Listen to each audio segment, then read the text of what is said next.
If you didn't think you had high blood pressure, well, you might fall under a category for hypertension instead.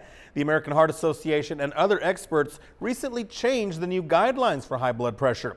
News West 9's Jolena Okazaki joins us in the studio to explain what that could mean for you. Jolena. Thanks, Victor. Well, it's nothing really to be too shocked about. The last time the guidelines were put in place was almost 14 years ago.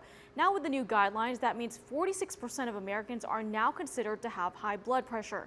But doctors tell me it's all to prevent those deadly health risks.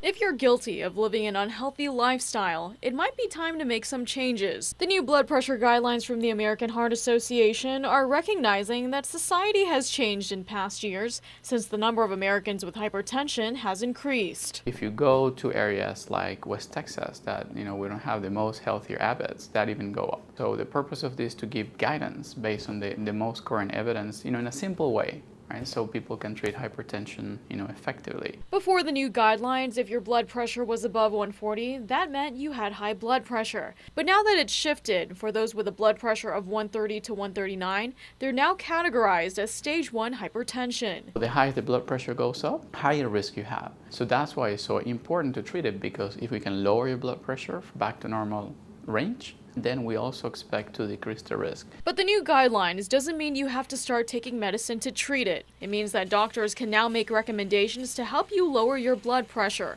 Recommendations like exercising, losing weight, or decreasing the amount of sodium.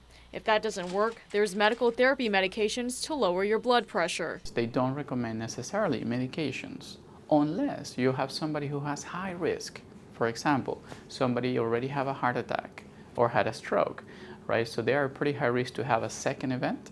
The changes gives doctors the chance to find out your risk in the long run and hopes that by making changes now, it can save more lives. It's easier, cheaper for society, right, to treat hypertension than treat a heart attack or treat a stroke in 10 years. But also, the result of the hypertension in 10 years for that person can be devastating. So if we treat early, we potentially can prevent that.